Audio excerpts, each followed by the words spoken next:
రోజంతా ఎనర్జెటిక్గా ఉండలేకపోతున్నారా? ఈవినింగ్ అయ్యేసరికి టైర్డ్ అయిపోతున్నారా? అయితే మీకు ఒక పవర్ఫుల్ ప్రాణాయామ చెప్తాను. ఆ ప్రాణాయామ పేరే భస్త్రిక ప్రాణాయామ. నమస్తే, నా పేరు Vinod Ravilla. I'm international yoga certified trainer and nutritionist. Welcome to Shlokam yoga.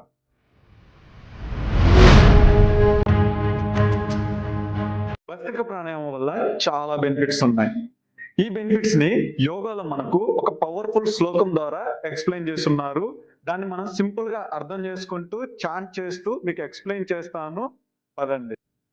వాత పిత్త శ్లేష్మహరం శరీరాగ్ని వివర్ధనం కుండలీబోధకం క్షిప్రం పవనం సుఖదం హితం బ్రహ్మనాడి ముఖే సమస్త కఫద్యర్గల నాశనం. వినడానికి చాలా కష్టంగా ఉన్నాయి కదా, బట్ చాలా పవర్ఫుల్ బెనిఫిట్స్ ఉన్నాయి. చాలా సింపుల్ గా ఉంటుంది. ఎక్స్ప్లెయిన్ చేస్తాను, వినండి. వాత పిత్త శ్లేష్మహారం అంటే బ్యాలెన్స్ వాత పిత్త కఫ. మన బాడీలో ఉండే త్రీ దోషాస్ని, వాత పిత్త కఫాస్ని బ్యాలెన్స్ చేయడానికి ఈ ప్రాణాయామం అనేది చాలా బాగా యూస్ఫుల్ గా ఉంటుంది. ఈ వాత పిత్త కఫ గురించి మీకు తెలియదు అనుకుంటే కింద కామెంట్ చేయండి, వాటి గురించి ఎక్స్ప్లెయిన్ చేస్తాను. నెక్స్ట్, శరీరాగ్ని వివర్ధనం. ఇక్కడ అగ్ని అంటే డైజెషన్ అండ్ మెటబాలిజం. అంటే మీ ఫుడ్ని బాగా బెటర్గా డైజెషన్ చేస్తుంది, బ్లోటింగ్ తగ్గిస్తుంది, వెయిట్ లాస్ అవ్వడానికి చాలా బాగా యూస్ఫుల్గా ఉంటుంది. అలాగే మీ మెటబాలిజం అనేది స్ట్రాంగ్ అవుతుంది. కుండలీబోధకం క్షిప్రం అంటే మన బాడీలో ఉండే కుండలిని శక్తిని యాక్టివేట్ చేయడానికి చాలా బాగా యూజ్ అవుతుంది. ఇది మన బాడీలో ఉండే ఎనర్జీ ఛానల్స్ ని క్విక్ గా యాక్టివేట్ చేసి ఎనర్జెటిక్ గా, యాక్టివ్ గా, ఫ్రెష్ గా ఉండడానికి చాలా బాగా యూస్ఫుల్ గా ఉంటుంది. పవనం. పవనం అంటే ఆక్సిజన్. మన లంగ్స్ లో ఆక్సిజన్ లెవెల్స్ ని ఇంక్రీజ్ చేసి బ్లడ్ లో ఆక్సిజన్ లెవెల్స్ ని ఇంక్రీజ్ చేస్తుంది. దీని ద్వారా మనకి బ్లడ్ సర్క్యులేషన్ బాగా ఇంప్రూవ్ అయ్యి బ్రెయిన్ అనేది షార్ప్ గా వర్క్ అవుతుంది. సో మనం లైట్ గా, యాక్టివ్ గా, ఫ్రెష్ గా ఉండడానికి చాలా బాగా యూజ్ అవుతుంది. సుఖదం హితం అంటే శాంతిని, సుఖాన్ని ఇచ్చేది అర్థం. అంటే మన బాడీలో స్ట్రెస్ అండ్ యాంగ్జైటీ, డిప్రెషన్ లాంటివి తగ్గడానికి అండ్ హ్యాపీనెస్, వెల్ బీయింగ్ పెరగడానికి చాలా బాగా యూజ్ అవుతుంది. బ్రహ్మనాడి ముఖే సంస్థ, ఇది మనకు మెయిన్ ఎనర్జీ ఛానల్. ఇది మన బ్రెయిన్స్ కి మధ్యలో ఉంటుంది. దీన్ని మనం సుషుమ్న నాడి అని కూడా అంటాం. దీనివల్ల మన ఫిజికల్ అండ్ మెంటల్ క్లారిటీ అనేది పెరుగుతుంది. కఫద్యర్గల నాశనం అంటే కఫ రిలేటెడ్ ఇష్యూస్ ని తొలగిస్తుంది అనేసి. లైక్ మీ రెస్పిరేటరీ సిస్టాన్ని స్ట్రాంగ్ చేస్తుంది. అంటే మీ లంగ్స్ కెపాసిటీని పెంచుతుంది. థ్రోట్ రిలేటెడ్ ఇష్యూస్ ఉన్నా, బ్లాకేజెస్ ఉన్నా, సైనస్ ఇష్యూస్ ఉన్నా, ఆస్తమా రిలేటెడ్ ఇష్యూస్ ఉన్నా కానీ పోవడానికి రీసెంట్గా మనకి సైంటిఫిక్గా ప్రూవ్ అయిన ఇష్యూస్ కూడా ఉన్నాయి. ఇవన్నీ మీకు బెనిఫిట్స్ దొరకాలి అనుకుంటే భస్త్రిక అనేది రెగ్యులర్గా ప్రాక్టీస్ చేయాలి. మీరు ఎప్పుడైతే రెగ్యులర్గా ప్రాక్టీస్ చేస్తారో అప్పుడే మీకు బెనిఫిట్స్ వస్తాయి. మీరు ఎప్పుడో వీడియో చూసినప్పుడు ఒక రోజు 2 రోజులు చేస్తే ఇలాంటి బెనిఫిట్స్ రావు.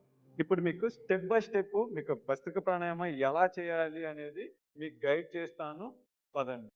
ఫస్ట్ మీ కంఫర్టబుల్ పొజిషన్ లో కూర్చోవాలి. పద్మాసన కానీ, సుఖాసన కానీ, వజ్రాసనాల కానీ చేయొచ్చు. ఎవరైతే కింద కూర్చోలేరో వాళ్ళు చైర్లో కూర్చొని కూడా చేయొచ్చు. బట్ ప్రతి ప్రాణాయామాల్లో గుర్తుపెట్టుకోవాల్సింది ఏంటంటే మీ స్పైన్ అనేది స్ట్రైట్ ఉండాలి. అప్పుడే మీ ఎనర్జీ ఛానల్స్ అనేది యాక్టివేట్. ఇప్పుడు మీ స్టెప్ బై స్టెప్ ఎలా చేయాలో చూద్దాం. ఫస్ట్ మీ హ్యాండ్స్ అనేది క్లోజ్ చేసుకోవాలి. ఆది ముద్రలోకి రావాలి. మీ థంబ్ అనేది క్లోజ్ చేయాలి. మీ రిమైనింగ్ 4 ఫింగర్స్ అనేది క్లోజ్ చేయాలి. మీ ఎల్బోస్ అనేది టువర్డ్స్ ద బాడీకి ఉండాలి. ఇన్హేల్ చేసినప్పుడు హ్యాండ్స్ అనేది పైకి వెళ్ళాలి, పామ్స్ అనేది ఓపెన్ అవ్వాలి. ఎక్సీల్ చేసినప్పుడు అగైన్ ఆది ముద్ర. ఇక్కడ టైట్గా పెట్టకూడదు, జస్ట్ ఫిష్ చేసుకోవాలంటే స్లోగా, స్మూత్గా ఉండాలి. ఒకసారి నన్ను అబ్జర్వ్ చేస్తూ చేయడానికి ట్రై చేయండి. మేక్ షూర్ ఇక్కడ యాక్టివ్ ఎక్సలేషన్, యాక్టివ్ ఇన్హలేషన్ రెండు ఈక్వల్గా ఉంటాయి. చూద్దాం రండి.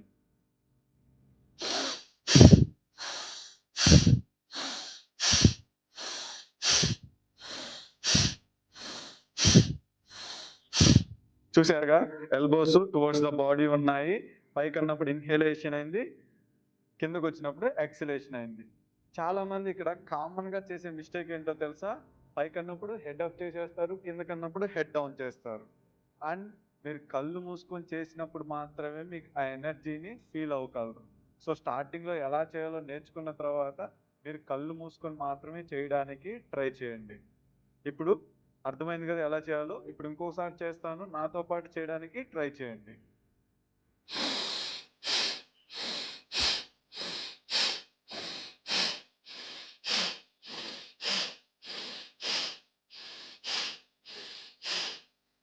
ఇలా ఒక 20 టైమ్స్ ఆర్ 30 టైమ్స్ చేసిన తర్వాత ఒక బ్రేక్ తీసుకోండి. అలా 2-3 సెట్స్ చేసిన తర్వాత రిలాక్స్ అవ్వండి. ఇలా మీరు డేలో 4-5 టైమ్స్ కూడా చేయొచ్చు. బట్ తినక ముందు మాత్రమే చేయాలి. తిన్న తర్వాత మీరు ఏ ప్రాణాయామం కూడా చేయకూడదు. Contra indications. ఈ ప్రాణాయామాన్ని ఎవరు చేయకూడదు? హై బ్లడ్ ప్రెషర్ ఉన్న వాళ్ళు ఈ ప్రాణాయామాన్ని ఇగ్నోర్ చేసేయండి. అలాగే హార్ట్ రిలేటెడ్ ఇష్యూస్, రీసెంట్‌గా ఎవరికైనా abdominal surgeries, gastric problems, ulcers ఎక్కువగా ఉన్న వాళ్ళు అవాయిడ్ చేయండి. అలాగే brain related issues, dizziness, migraine, headaches ఎక్కువగా ఉన్న వాళ్ళు ఈ ప్రాణాయామాన్ని అవాయిడ్ చేయండి. అలాగే లేడీస్ అయితే ప్రెగ్నెంట్‌గా ఉన్నప్పుడు, పీరియడ్స్‌లో ఉన్నప్పుడు ఈ ప్రాణాయామాన్ని ఇగ్నోర్ చేయండి. మీకు కొన్ని జనరల్ టిప్స్ చెప్తాను. ఈ టిప్స్ ఫాలో అయితే మీకు భస్త్రిక వల్ల ఇంకా మంచిగా తొందరగా రిజల్ట్ వస్తాయి. ఎంప్టీ స్టమక్‌తోనే చేయడానికి ట్రై చేయండి. అలాగే హెడేక్స్ ఉన్న రోజు దీన్ని అవాయిడ్ చేసేయండి. హీట్ ఎక్కువగా ఉన్నోళ్ళు అంటే పిత్త దోష ఎక్కువగా ఉంటదన్నమాట వాళ్ళు చాలా స్లోగా చేయండి. షార్ట్‌గా చేయండి సరిపోతుంది.